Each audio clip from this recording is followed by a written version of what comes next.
Actually 3 महिन्यासाठी यांना ओलीस ठेवलेलं होतं. बल्गेरियन, अँग्लोयन लोक होते. पण हे जहाज होतं बल्गेरियन, एम व्ही रुईन. त्याच्यावरच्या जे कॅप्टन आहेत त्यांना मारलेलं होतं, आपल्याला तर सरांनी सांगितलेलंच आहे. ज्यावेळी नेव्हीनं यांना घेऊन आले, आमच्या ताब्यात दिले, तर खूप मोठं चॅलेंज होतं. प्रत्येक एका आरोपीबरोबर 1 रायफलमॅन आणि 2 इतर कॉन्स्टेबल असे 3 लोक द्यायला लागत होते. आमची भाषा त्यांना येत नव्हती, त्यांची भाषा आम्हाला येत नव्हती. आम्ही ट्रान्सलेटरची नेमणूक केलेली होती, कारण प्रत्येक गोष्ट त्यांना सांगताना आम्हाला ट्रान्सलेटर असेल. त्यांचं आम्हाला काहीच कळत नव्हतं, आमचं त्यांना काही कळत नव्हतं. आम्ही प्रत्येक गोष्ट समुद्रात जाऊन अनेक पंचनामे केलेले आहेत. त्याच्यानंतर अनेक हत्यारं जमा केलेत. पण हे माझे एकटीचं काम नाही आहे, आमचं एक टीमवर्क आहे. API कदम, PI सावंत, माझा इतर स्टाफ, अशा आम्ही वेगवेगळ्या टीम बनवल्या होत्या की समुद्रामध्ये जाऊन पंचनामे कोण करणार, बोटी कोण ताब्यात घेणार, वेपन कोण ताब्यात घेणार, बाकीचे पेपर्स कोण बघणार, जे फॉरेन कंट्रीज किंवा एम्बसीची जी आपल्याला पत्रव्यवहार करावा लागतो का इतर काही मिळवालं ते कोण करणार. पण या प्रत्येक गोष्टीमध्ये आम्हाला सरांचा सल्ला खूप महत्त्वाचा होता. FIR पासून चार्जशीटपर्यंत प्रत्येक सल्ला आम्ही सरांचा घेतला. त्यामुळे आम्ही चांगल्या प्रकारे चार्जशीट टाकू शकलो. आम्ही ज्यावेळी UAPAचं प्रपोजल टाकलं, स्टेट गव्हर्नमेंटकडून आम्हाला सेंट्रल गव्हर्नमेंटकडं जावं लागलं आणि सेंट्रल गव्हर्नमेंटनं आम्हाला UAPAला परमिशन दिली. मला एकच सांगायचं की जेवढं कष्ट केलं मी आणि माझ्या टीमनं, येलोगट पोलीस स्टेशननं आणि आमच्या स्पेशल PPनी, त्याला आज आम्हाला खूप छान यश मिळालं. आणि याचा फायदा काय होणार माहिती आहे का? इथून पुढे सोमाली पायरेट इंडियामध्ये येताना, चाचेगिरी करताना खूप विचार करतील आणि या प्रकारच्या केसेस पूर्णपणे बंद होतील, अशी आशा व्यक्त करते. मॅडम, ज्या पद्धतीने ही सर्व कारवाई सुरू होता, खरं तर ठरावच होता 40 तासाचा, ज्या पद्धतीने इंडियन नौदल आणि तुमच्या माध्यमातून सुरू होता, त्याच्यामध्ये या सर्व लोकांसाठी ज्यावेळी तुम्ही संवाद साधला असेल, बातचीत केली असेल, नेमकं काय गिल्टी त्यांच्या मनामध्ये होता? जे लोक ओलीस ठेवलेले होते ते अतिशय घाबरलेल्या परिस्थितीमध्ये होते. म्हणजे त्यांना आम्ही ज्यावेळी स्टेटमेंटला सुद्धा बोलवलं होतं पोलीस स्टेशनला, त्यावेळी पण ते घाबरत होते. ते म्हणजे आम्ही कसं जगलो आमचं आम्हाला माहीत नाही. काही लोक तर ते इंजिन होतं ना, इंजिन, त्याच्यामध्ये लपून बसलेले होते. प्रत्येकाच्या डोक्याला त्यांनी रायफल लावलेली होती की आम्ही उडवून देऊ, आम्हाला एवढे एवढे पैसे पाहिजे. आणि त्यांच्या टीम वेगळे आहेत.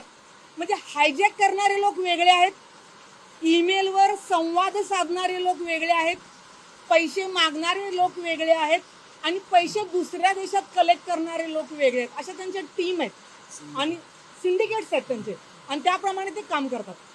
आमचं लक एवढं छान आहे की आम्हाला एकत्र 35 लोक नेव्हीमुळं मिळाले. आपल्या नेव्हीनं खूप छान काम केलं आणि त्यामुळे आम्ही सगळं करू शकलो. ज्या पद्धतीने 2 वर्ष यासाठी प्रतीक्षा करावी लागली होती, आज ज्या पद्धतीने निकाल लागलेला आहे, खरं तर या आरोपीला देखील त्यांची बाजू मांडण्याची कोर्टाने परवानगी दिली होती, त्यांनी देखील गिल्टी केलेला आहे.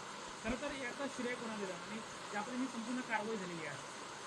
श्रेय तर आमची टीम पूर्ण, मुंबई पोलीस, आमचे स्पेशल PP सर आणि जज साहेबांनी इतकी सुंदर केस समजून घेतली. आम्ही जे चार्जशीट बनवलं होतं ते NIA टाईप बनवलं होतं. आमचं चार्जशीट अतिशय सुंदर आम्ही बनवलेलं होतं.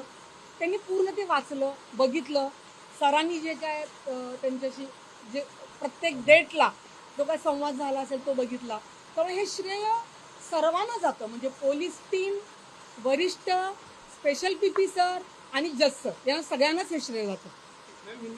मी आपल्या भारतीय नौसेनेचे अतिशय आभार व्यक्त करतो आणि त्यांना शतशत नमन करतो, कारण हिंद महासागरामध्ये, इंडियन ओशन रिजनमध्ये भारतीय नौसेना, इंडियन नेव्ही ही फर्स्ट रिस्पॉन्डर म्हणून जी काम करते आणि इंडियन ओशन रिजनमध्ये भारतीय नौसेनेचा जो दरारा आहे, दबदबा आहे, त्याच्यामुळे आणि त्यांची जी सतर्कता आहे त्याच्यामुळे त्यांना जेव्हा डिस्ट्रेस कॉल गेले, त्यांना जेव्हा माहिती गेली की अशी जहाजं ही हायजॅक झालेली आहेत, त्याच्यानंतर त्यांनी ताबडतोब कोणत्याही प्रकारचा वेळ न गमावता ज्या स्विफ्ट ॲक्शन्स घेतल्या, त्यामुळे जी MV रुअन बल्गेरिया या देशाची नेव्ही बल्गर ह्या कंपनीचं जे जहाज होतं, ते जहाज भारतीय नौसेनेनी 40 तास ऑपरेशन करून सोडवलं. त्याच्यावरचे जे खलाशी होते त्या खलाशांना त्यांनी त्याच्यावरून सोडवलं.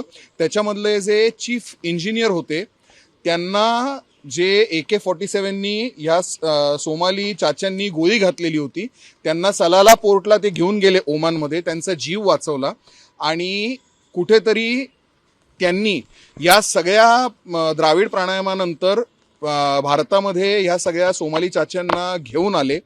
हे घेऊन आल्यानंतर त्यांनी येलो गेट पोलीस स्टेशनच्या आपल्या अधिकाऱ्यांकडे, मुंबई पोलिसांकडे, महाराष्ट्र पोलिसांकडे सुपूर्त केलं. याच्यामध्ये आपल्याला कल्पना आहे 2 मॅटर्स होती. एक होतं CR नंबर 16 जे जहाज होतं बल्गेरियाचं MV रुअन, आणि दुसरा होता CR नंबर 20 जे जहाज होतं FV फिशिंग वेसल अल कंबर 786. पहिल्या मॅटरमध्ये ज्याच्यात UAPA unlawful activities prevention act, ज्याच्यामध्ये तपासी अधिकारी हे सहाय्यक पोलीस आयुक्त या दर्जाचे अधिकारी असतात, त्या ACP माया मोरे मॅडम त्यांनी आणि त्यांच्या टीमनी अतिशय सखोल आणि चोख तपास करून स्वतः इंडियन नेव्हीच्या वॉरशिप्सवर फील्डवर जाऊन, समुद्रामध्ये जाऊन, तिथपर्यंत जाऊन त्यांनी पूर्ण तपास केला. अतिशय सखोल तपास करून 180 दिवसांच्या आत त्यांनी चार्जशीट फाईल केली आणि भारताच्या संसदेने मॅरिटाईम अँटी पायरसी ॲक्ट जो नवीन चाचेगिरीच्या विरुद्ध आणि त्याला बंधन घालणारा जो कायदा पारित केला होता, त्याच्यानंतर ही 2 पहिली मॅटर्स झालेली होती. आणि त्याच्यामध्ये इतका चोख तपास असल्या कारणाने आणि तपास यंत्रणांनी आणि आमच्या लीगल टीमनी ज्या पद्धतीने हा सगळा प्रकार कोर्टासमोर मांडला, तेव्हा त्याच्यानंतर सगळ्या चाच्यांकडे आणि त्यांच्या टीमकडे कोणतंही गत्यंतर उरलं नाही. त्यांनी सगळ्यांनी त्यांचे जे काही त्यांच्यावर दोषारोप ठेवलेले होते ते सर्वस्वी कबूल केलेले आहेत आणि आज ते कबूल झाल्याअंती त्यांच्यावर कोर्टाने ठपका ठेवून त्यांना सगळ्यांना लाईफ इम्प्रिझनमेंट दिलेली आहे. काही सेक्शनसाठी त्यांना 2-2, 3-3 लाईफ इम्प्रिझनमेंट दिलेली आहे.